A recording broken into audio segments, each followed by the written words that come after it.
إن الحمد لله نحمده ونستعينه ونستغفره ونعوذ بالله من شرور أنفسنا ومن سيئات أعمالنا من يهده الله فلا مضل له ومن يضلل فلا هادي له وأشهد أن لا إله إلا الله وحده لا شريك له وأشهد أن محمدا عبده ورسوله أعوذ بالله من الشيطان الرجيم بسم الله الرحمن الرحيم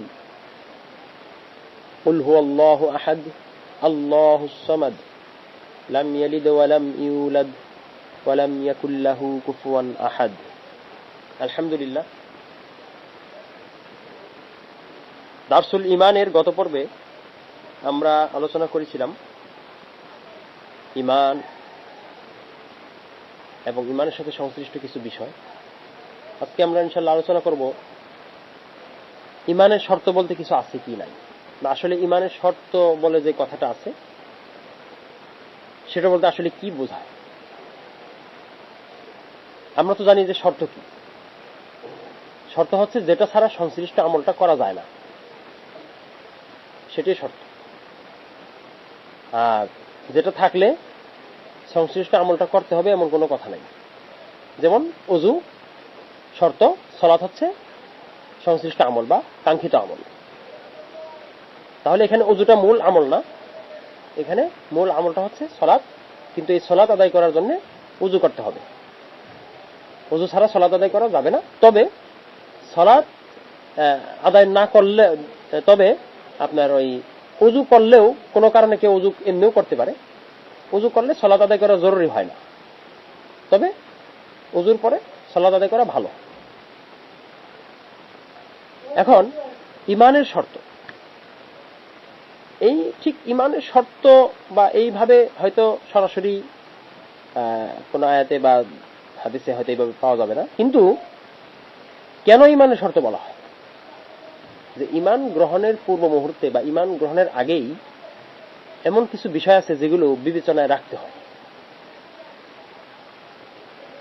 যেটা ঈমান শুদ্ধ হওয়ার জন্য শর্ত, যেটা ঈমান শুদ্ধ হওয়ার জন্য শর্ত। আরেকটা হচ্ছে ঈমান পূর্ণ হওয়ার জন্য শর্ত। তাহলে একটা ঈমান শুদ্ধ হওয়ার শর্ত, আরেকটা ঈমান পূর্ণ হওয়ার শর্ত বা উপায়, আরেকটা হচ্ছে ঈমানের দাবি। আরেকটা কি? ঈমানের দাবি। তাহলে আমরা এখানে যে ঈমান শুদ্ধ হওয়ার জন্য কি জিনিস জরুরি, কি বিষয় জরুরি, এক নম্বর হচ্ছে জানতে হবে ফাআলাম আন্নাহু লা ইলাহা ইল্লাল্লাহ, জেনে রাখো আল্লাহ ব্যতীত কোনো ইলাহ নাই। যদিও এই আয়াতটা মদিনা নাজিলকৃত সূরা, মদিনায় নাজিল হয়েছে এমন সূরা, সূরা মুহাম্মদে আসছে, কিন্তু স্বাভাবিকভাবে জেনে বুঝে ঈমান গ্রহণ করতে হয়, ঈমান সম্পর্কে জানতে হয়। যেমন সূরা যুখরুফে আসছে যে ইল্লা মান শাহিদা বিল হাক্কি ওয়া হুম ইয়ালামুন, তবে যারা জেনে বুঝে সত্যের সাক্ষ্য দেয় তারা ব্যতীত। এটা বলা হয়েছে যে এর আগে আয়াতের অংশ, যে ওয়ালা ইয়ামলিকুল লাযিনা ইয়াদউনা মিন দুনিহি শাফাআহ, তারা আল্লাহকে ব্যতীত যাদেরকে ডাকে তারা সুপারিশের অধিকারী নয়। তবে আল্লাহ রাব্বুল আলামিন এখানে বলছে ইল্লা মান শাহিদা বিল হাক্কি ওয়া হুম ইয়ালামুন, তবে যারা সত্যের সাক্ষ্য দেয় তারা ব্যতীত। তারপর একটা হাদিস আসছে যে মান মাতা ওয়া হুয়া ইয়ালামু আন্নাহু লা ইলাহা ইল্লাল্লাহ দাখালাল জান্নাহ, যে ব্যক্তি এটা জেনে বুঝে নিশ্চিতভাবে এটা জানলো যে আল্লাহ ব্যতীত কোনো ইলাহ নেই, সে জান্নাতে প্রবেশ করবে। তো ঈমানের জন্য ইলম অবশ্যই জরুরি। বিশেষ করে প্রথম আমি কার প্রতি ঈমান আনব? আমরা তো মুসলিম সমাজে আমাদের জন্ম, বা আমরা মুসলিম সমাজের সদস্য, এই জন্য আমাদের জন্য এই বিষয়টা বুঝতে কষ্ট হয় না। কিন্তু একটা সমাজে যেখানে ইসলাম নাই বা ছিল না, বা যে সমাজে ইসলামের প্রচারও নাই, সেখানে হঠাৎ করে যদি ঈমানের আলোচনা করা হয়, তখন অবশ্যই তাকে আপনি দাওয়াত দিবেন। দাওয়াত দেওয়ার পরে সে কিন্তু ঈমান সম্পর্কে জিজ্ঞেস করবে, বা আপনি তাকে সে যা জিজ্ঞেস করবে সেটা উত্তর নিজেও দিতে পারে, দাওয়াতের মধ্যেও সেটা উপস্থাপন করতে পারে। তারপরে আপনি তাকে আহ্বান করবেন ইসলাম গ্রহণ করার। তাহলে আপনি কিসের প্রতি ইসলাম গ্রহণের আহ্বান করলেন?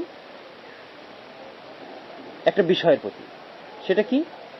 ইসলাম বা কালেমা আল্লাহ সম্পর্কে, লা ইলাহা ইল্লাল্লাহ, আল্লাহ ব্যতীত কোনো ইলাহ নেই। এখন এটা যদি সে না জানে তাহলে কি সে ঈমান আনতে পারবে? তাহলে এটা জানতেই হবে। এটা স্বাভাবিক যুক্তি দ্বারাও আমরা এটা বুঝতে পারি, সাধারণ বিবেক দ্বারাও আমরা এটা বুঝতে পারি। তাহলে ঈমানের শর্ত হিসেবে আমরা ঈমান সম্পর্কে জানা এটাকে উল্লেখ করতে পারি যে ঈমান গ্রহণের পূর্বে অবশ্যই ঈমান সম্পর্কে জানা দরকার। সম্পূর্ণ সব বিস্তারিত না জানলেও হবে, কিন্তু ঈমানের একেবারে মৌলিক বিষয়টা জানতে হবে। ঈমান কি এই সম্পর্কে তাকে জানতে হবে। লা ইলাহা ইল্লাল্লাহ কি এবং এর সংক্ষিপ্ত তাৎপর্য কি? আল্লাহ ব্যতীত প্রকৃত কোনো ইলাহ নেই, অর্থাৎ আল্লাহ ব্যতীত ইবাদত এবং আনুগত্য পাওয়ার যোগ্য কেউ নাই। এটা তো তাকে অন্তত বুঝতে হবে, তাই কি না? তাহলে এই যে জিনিসটা এটা অবশ্যই আগে বুঝতে হবে। এই যে বুঝ, এই যে জ্ঞান, এটা তো অবশ্যই একটা জ্ঞান, একটা বিষয়ের এটা একটা জ্ঞান, এবং এটা সব জ্ঞানের শুরু বলতে পারেন। এরপরে অন্যান্য জ্ঞান এখানে সংযুক্ত হবে ইনশাআল্লাহ।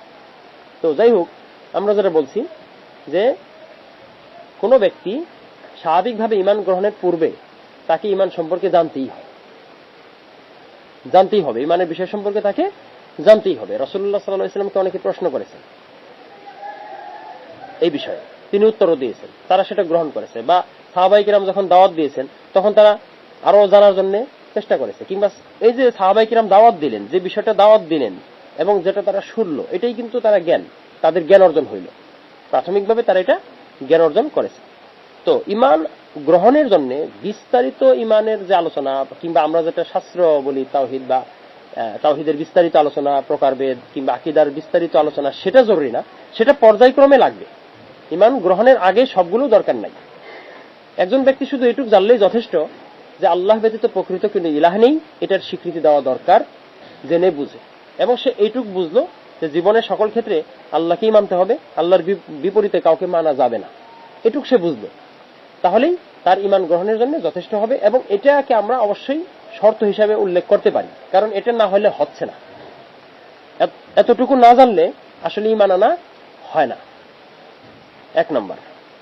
দুই নম্বর হচ্ছে যে এই যে আমি যে বিষয়টির প্রতি জানলাম, এখানে একটা করণীয় বর্জনীয় আছে, তাৎক্ষণিক একটা করণীয় বর্জনীয় আছে যদি আমি ঈমান গ্রহণ করতে চাই। সেটা কি?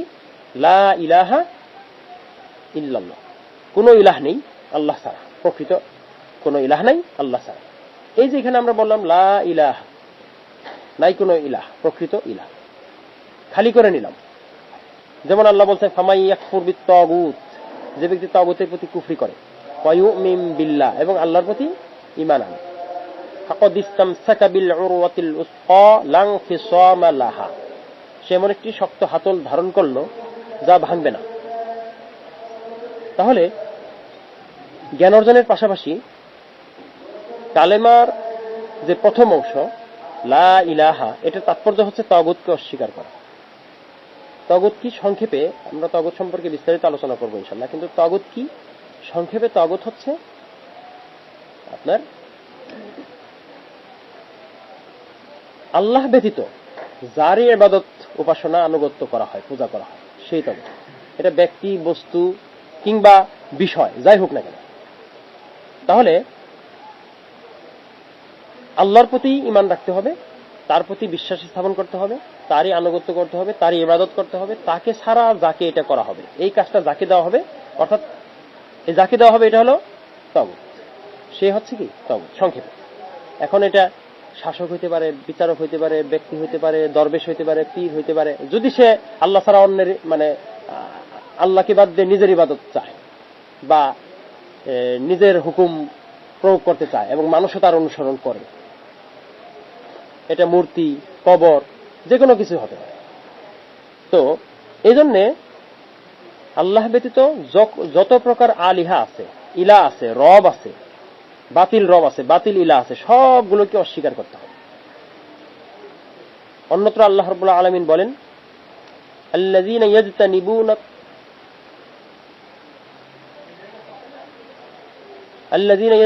আত-তাগুত আইয়াবুদুহা ওয়া আনাবু ইলাল্লাহ লাহুমুল বুশরা ফাবাশশির ইবাদ। তিনি বলতেছেন যে যারা তাগুতের ইবাদত থেকে দূরে থাকে এবং আমারই অভিমুখী হয় তাদের জন্যই আছে সুসংবাদ। সুতরাং সুসংবাদ দাও আমার বান্দাদেরকে। এরপরে বলছেন কি, আল্লাযিনা ইস্তামিউনাল কাউল, যারা শুনে মনোযোগ দিয়ে কথা, ওয়া ইয়াত্তাবিউনা আহসানাহু, এবং গ্রহণ করে তার মধ্যে কল্যাণকর বিষয়গুলো অনুসরণ করে, কল্যাণকর বিষয়সমূহ অনুসরণ করে। আল্লাহ কি করেছেন, ফাউলাইকা আল্লাযিনা হাদাহুমুল্লাহ, আল্লাহ তাদেরকে হেদায়েত করেছেন, হেদায়েত করেন। ফাউলাইকা হুম উলুল আলবাব, এবং তারাই জ্ঞানী সম্প্রদায়, বিজ্ঞ সম্প্রদায়। তাহলে এখানে আমরা বলতেছি যে যারা তাগুতের ইবাদত থেকে দূরে থাকে এবং আল্লাহর অভিমুখী হয়, তাহলে ইমানের পূর্ব শর্ত বা ইমানের শর্ত এটা একটা, এটাও অবশ্যই এই কথাটা কোরআন অন্যভাবে আসছে, ওয়ালাকাদ বাআসনা ফি কুল্লি উম্মাতির রাসূলান আন ইবুদুল্লাহ ওয়াজতানিবুত তাগুত, আমি প্রত্যেক উম্মতের নিকট রাসূল প্রেরণ করেছি এই নির্দেশ দিয়ে যে আল্লাহর ইবাদত করে এবং তাগুতকে বর্জন করে। এরকম অসংখ্য বিষয় আসছে। লা ইলাহা ইল্লাল্লাহ, এটার মূল তাৎপর্য আসলে এটাই যে আল্লাহ ব্যতীত যাদের পূজা উপাসনা করা হয়, যাদের আনুগত্য করা হয়, যাদের ইবাদত করা হয়, তাদেরকে প্রত্যাখ্যান করতে হবে, তাদেরকে অস্বীকার করতে হবে। এটা হচ্ছে তাগুতকে অস্বীকার করা। তাহলে তাগুতের অস্বীকার ঈমান গ্রহণের জন্য জরুরি। আলহামদুলিল্লাহ বর্তমানে এই আলোচনা অনেক বেগবান, অনেক জায়গায় এই আলোচনা হয়। আগে এক সময়, আজ থেকে 30 বছর আগে এই আলোচনা খুব একটা হইতো না, এখন কিন্তু হচ্ছে আলহামদুলিল্লাহ। তাহলে এটা স্বাভাবিক বিষয়। আপনি যদি কোনো গ্লাসে পানি পান করেন, তবে সেই গ্লাসে কোনো ময়লা থাকলে সেটা অবশ্যই ধুয়ে খাবেন, ধুয়ে তারপরে পানি খাবেন। তার আগে আপনি সেই গ্লাসে আপনি পানি খাবেন না, এটাই বাস্তব। তাহলে অন্তরে যে ময়লা আছে সেটা দূর করতে হবে। আর সেটা সবচেয়ে বড় ময়লা কি, কঠিন ময়লা কি, শিরক, কুফর, নিফাক এবং তাগুত। আর আল্লাহ রাব্বুল আলামিন তো আগেই বলছেন, আলাম আহাদ ইলাইকুম ইয়া বানি আদম আল্লা তা'বুদুশ শাইতান, হে বানি আদম, আমি কি তোমাদের কাছ থেকে এই অঙ্গীকার গ্রহণ করি নাই যে তোমরা শয়তানের ইবাদত করবে না? প্রথমে এটা বলছেন, শয়তানের ইবাদত করবে না, আমি কি এই অঙ্গীকার নেই? এরপর বলছেন ওয়া আনি'বুদুনি, শুধু আমার ইবাদত করো, হাযা সিরাতুম মুস্তাকিম, এটাই সঠিক পথ। তাহলে শয়তানের ইবাদত করা, তাগুতের পূজা করা বা ইবাদত করা, তাগুতের আনুগত্য করা, মানে আন্তরিকভাবে ভালোবেসে, এটা কিন্তু ইমানের বিপরীত। ইমান গ্রহণের জন্য লা ইলাহা ইল্লাল্লাহর তাৎপর্যই হচ্ছে এটা, যে তাগুতকে প্রত্যাখ্যান করতে হবে, অস্বীকার করতে হবে। এটা সারা জীবনই করতে হবে, এর উপর থাকতে হবে। কিন্তু শুরুটা, যে আমি যদি মূর্তিকে ঘৃণা না করি বা প্রত্যাখ্যান না করি বা অস্বীকার না করি, তাহলে আমি আল্লাহর প্রতি কিভাবে ইমান আনবো? এটা ইমান হবে না। এজন্য এই তাগুতের মধ্যে মূর্তি বা সরাসরি যাদের পূজা করা হয় তাদের বিষয়টা সকলেই বুঝে, জ্ঞানী মূর্খ সবাই বুঝে, এটাই স্পষ্ট। তাগুতের কিছু প্রকারভেদ আছে যেগুলো সবার কাছে স্পষ্ট না, সেগুলো আমরা গভীর আলোচনার বিষয় আছে, কিংবা সেগুলো অনেক বোঝানোর বিষয় আছে, সেগুলো আমরা মানে আপনার পরেও আলোচনা করতে পারবো ইনশাআল্লাহ। কিন্তু মৌলিকভাবে তাগুত বলতে যেটা বোঝানো হয় যে আল্লাহর প্রতিপক্ষ হিসাবে যারা দাঁড়িয়েছে বা যাদেরকে দাঁড় করানো হচ্ছে বা যাদের পূজা উপাসনা করা হচ্ছে, তাদেরকে পরিপূর্ণরূপে প্রত্যাখ্যান করার মাধ্যমেই, অস্বীকার করার মাধ্যমেই কেবল ঈমান আনা সম্ভব। এজন্য এখানে দ্বিতীয় যে কথাটা আমরা বললাম ঈমানের শর্ত হিসাবে, সেটা হচ্ছে তাগুতকে অস্বীকার করা, প্রত্যাখ্যান করা। তাহলে প্রথমটা কি? ঈমান। এর প্রথম শর্ত আমরা বলছি ইলম অর্জন করা, জ্ঞান অর্জন করা। অন্তত ঈমান কোন কোন বিষয় আনতে হবে, বা আল্লাহর প্রাথমিক পরিচয় বা প্রাথমিকভাবে আল্লাহর পরিচয় জানা, এই এতটুকু অন্তত জানতে হবে। আর তাগুতকেও প্রত্যাখ্যান করতে হবে। এই দুইটা বিষয়, এই দুইটাকে আপনি শর্ত বলতে পারেন। এরকম আরো কিছু জিনিসকে শর্ত আপনি বলতে পারেন, কিংবা যেগুলো ঈমানের দাবি হিসেবেও সেটা বলতে পারেন। যেমন আল্লাহ তাআলা বলছেন যে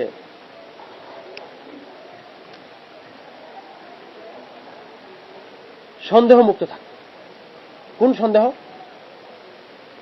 ঈমানের অন্যতম একটা গুরুত্বপূর্ণ দিক যে আল্লাহ বলছে সুম্মা লাম ইয়ারতাবু,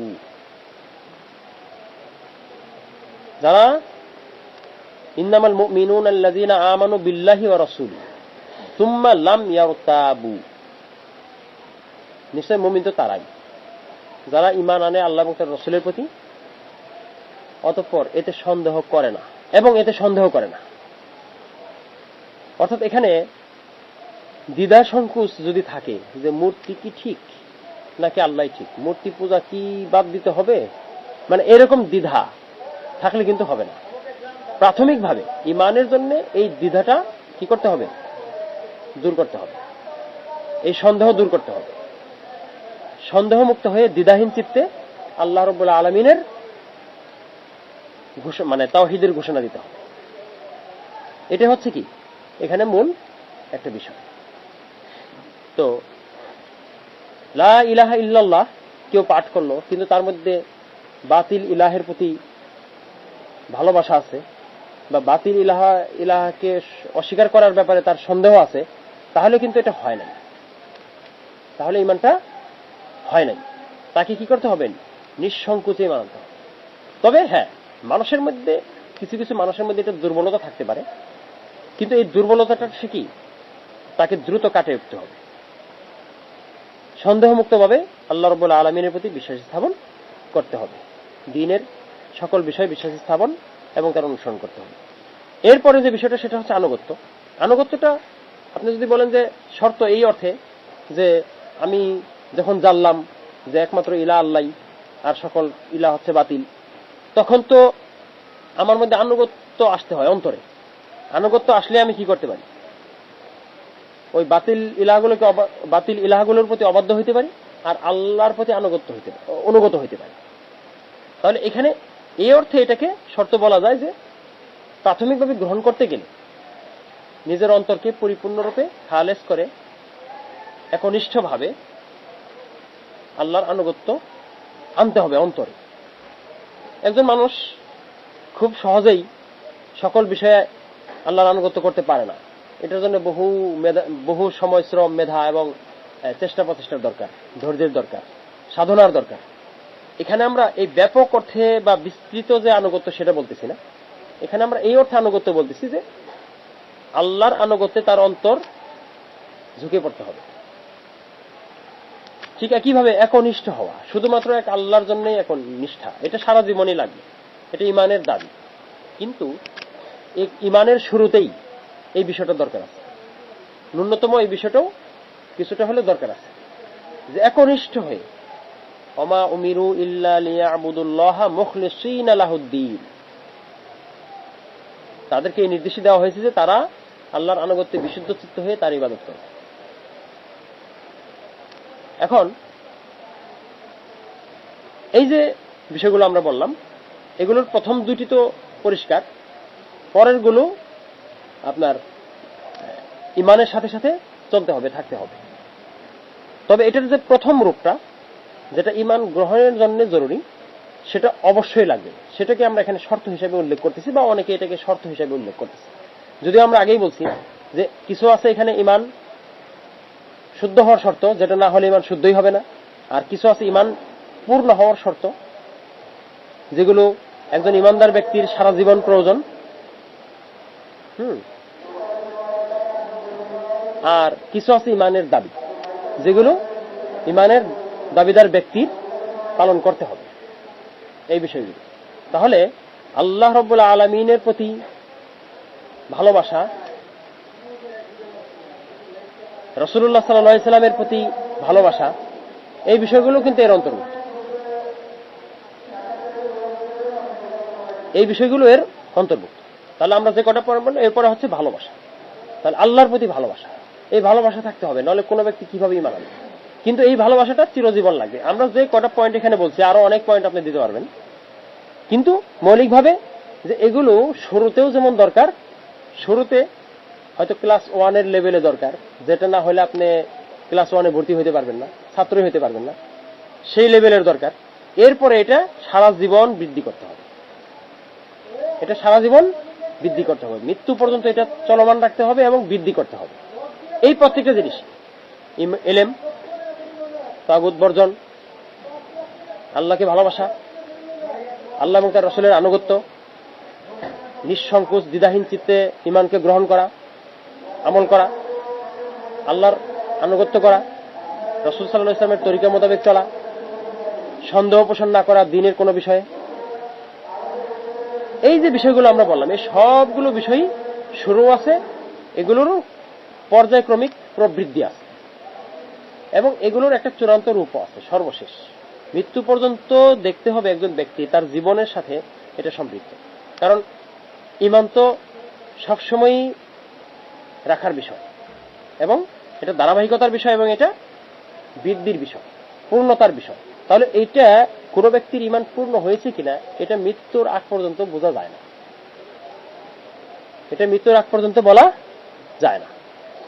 তো আমাদের কি করতে হবে, এই বিষয়টা সম্পর্কে খেয়াল রাখতে হবে যে ঈমানের যে শর্ত, ঈমানের যে দাবি, ঈমান পরিপূর্ণ করার জন্য যে পদ্ধতি, যে উপায়, প্রক্রিয়া, সে সবগুলোই গুরুত্বপূর্ণ। এখানে শুধু ঈমানের শব্দটা আমরা বলতেছি ঈমানের শর্ত। এখন এই শর্ত আমরা এটা গ্রহণ করতেও পারি, নাও করতে পারি, এখানে এই শব্দটা জরুরি না। জরুরি হচ্ছে যে এই বিষয়গুলোকে ধারণ করা। আর আমি আগেও বলেছি যে ঈমান বোঝার জন্য বা ঈমান ধারণ করার জন্য, ঈমান গ্রহণ করার জন্য শাস্ত্রীয় আলোচনাটা দরকার আছে, এগুলো বোঝার জন্য দরকার আছে। কিন্তু শাস্ত্রীয় আলোচনা যদি কেউ নাও জানে, নাও বুঝে, নাও জানে, তারপরেও তার ঈমান আনতে হবে। অনেক অশিক্ষিত মানুষ ঈমান আকীদা সম্পর্কিত লেখা অনেক বই পড়তে পারে না, তাই কিনা? কিন্তু তাই বলে কি সে ঈমানদার হইতে পারবে না? অবশ্যই পারবে। কিন্তু তাকে এই মৌলিক জিনিসগুলো অনুধাবন করতে হবে, বুঝতে হবে। এখন কেউ ইচ্ছা করলে এটা কিতাবুল্লাহ এবং সুন্নতে রাসূল চর্চার মাধ্যমে জানতে পারে, কেউ কোরআন তেলাওয়াতের মাধ্যমে এটা জানতে পারে, কেউ হাদিস পাঠের মাধ্যমে, সাহাবীদের জীবনী বা নবী এবং রাসূলের জীবনী পাঠের মাধ্যমে তারা এটা জানতে পারে, এটা বুঝতে পারে, আলেমদের আলোচনা থেকে এটা বুঝতে পারে। এটা বিভিন্নভাবে বোঝার সুযোগ আছে। তো এজন্য আমরা এই বিষয়গুলোকে শব্দ হিসাবে এগুলোকে আমরা মানে উল্লেখ করি না যে ঈমানের শর্ত, এগুলো মূল বিষয় না। মূল বিষয় হচ্ছে যে ওই বিষয়গুলো, ঈমান গ্রহণের জন্য যে বিষয়গুলো জরুরি, ঈমানকে ধারাবাহিক রাখার জন্য যে বিষয়গুলো জরুরি, ঈমানকে শক্তিশালী করার জন্য যে বিষয়গুলো জরুরি, আমরা মূলত সেই বিষয়গুলো কথাই উল্লেখ করতেছি যেগুলো কিতাবুল্লাহ এবং সুন্নতে রাসূলের মধ্যে আছে। এবং ঈমান বৃদ্ধির অনেক উপায় উপকরণ কিতাবুল্লাহ এবং সুন্নতে রাসূলের মধ্যে আছে। আল্লাহ রাব্বুল আলামিন আমাদের সবাইকে যথাযথভাবে ঈমান গ্রহণ করার এবং সেই অনুসারে চলার তৌফিক দান করুন, আমিন। ইনশাআল্লাহ এরপরে আমরা আকীদা সম্পর্কে আলোচনা করব। এতদিন আমরা ঈমান সম্পর্কে আলোচনা করেছি, এরপরের পর্বে ইনশাআল্লাহ আমরা আকীদা সম্পর্কে এবং ঈমান এবং আকীদার সম্পর্ক, পার্থক্য কি, সেগুলো নিয়ে ইনশাআল্লাহ আলোচনা করব। সুবহানাকাল্লাহুম্মা ওয়া বিহামদিকা আশহাদু আল্লা ইলাহা ইল্লা আনতা আস্তাগফিরুকা ওয়া আতুবু ইলাইক।